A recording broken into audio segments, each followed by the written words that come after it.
Bonne fin de journée. Alors ce soir, je vais vous raconter une autre petite expérience de mon enfance. Lorsque venait la nuit, pas toujours facile de s'endormir, pour toutes sortes de raisons.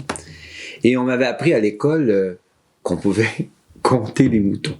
Alors ça prend deux choses. Ça faut savoir compter. Il faut qu'on savoir compter avec des très gros chiffres, parce que les moutons qui sautent la clôture, après 40, ça devient, après 39, ça devient des chiffres compliqués. 40, et puis 50. Et puis, quand on arrive dans les centaines. Alors, les moutons, ils sautent la clôture, et puis on les compte. Et on essaie même de leur donner un prénom. Clopinette, Choupinette, alors, bon, les prénoms. Et puis, ça marche pas toujours. J'ai essayé combien de soirs de compter les moutons. Et puis, je me perdais. Il fallait recommencer. Et puis le sommeil ne venait pas. Il m'a fallu plusieurs expériences avant de trouver autre chose, mais j'aime bien raconter cette anecdote des petits moutons. Et puis un jour, j'étais en Espagne lors des grandes marches de Compostelle, et là on rencontre des troupeaux de centaines et même de milliers de moutons. Et puis je me rappelle une fois, j'étais dans les Alpes françaises, au-dessus de Grenoble, et puis à un moment donné dans la forêt, j'entends des moutons. Ah oui, qui belle. Puis je me dis, mais qu'est-ce qu'ils font là dans la montagne? Et puis il y a des chiens de berger qui courent ici et là. Et puis à un moment donné, je distingue dans le sous-bois une forme humaine, je dirais. Ouais, un berger, on appelle ça un berger.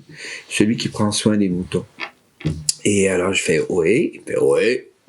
Et puis je l'entendais, un petit sifflet que je suis pas capable de reproduire exactement, bien sûr. Et puis là, les chiens partaient. Et puis là, les moutons se rassemblaient. Je trouvais ça magique. Un berger qui siffle, puis un chien qui va mordre quelques jarrets, et puis voilà, le troupeau se reforme. Alors je lui demande comme ça, vous êtes berger? Ça se voit qu'il me dit. Ben oui, je suis berger. Ah oui, ça existe encore. Moi, je croyais que les bergers, c'était à l'époque de Jésus, le bon berger, etc.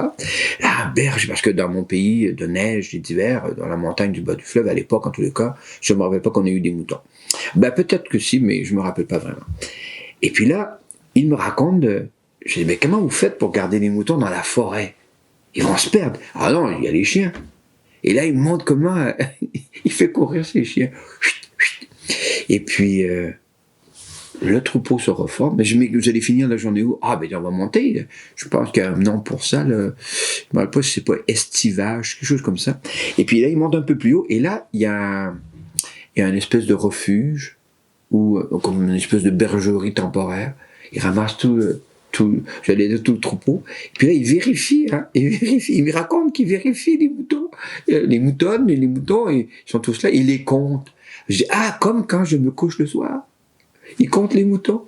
Et puis lui, il doit arriver au bon montant. Parce que moi, je peux me perdre quand je compte les moutons. Mais lui, il ne faut pas qu'il en échappe une ou en échappe pas.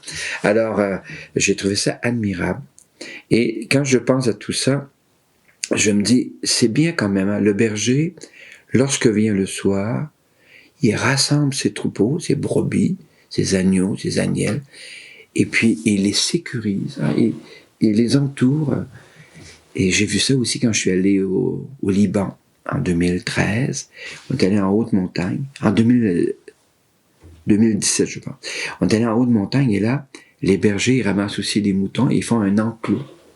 Ils les comptent et puis ils ferment l'enclos pour être certain qu'ils ne s'échappent pas durant la nuit, pour les garder un par un. Et ça me semble à moi des images qui me parlent dans ma foi de la tendresse de Dieu. Il prend soin de moi, il m'accompagne. Il me laisse ma liberté, il n'y a pas de souci, mais quand vient le soir, au moment où moi je m'énerve, au moment où j'ai un petit peu peur de la nuit, il vient me rassurer.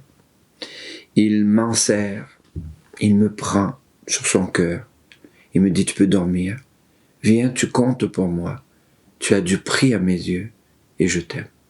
Alors il m'arrive de ne plus avoir à compter les moutons, je perds le compte et je me laisse m'endormir dans la paix, dans la douceur. La paix du soir vient sur la terre. Amen.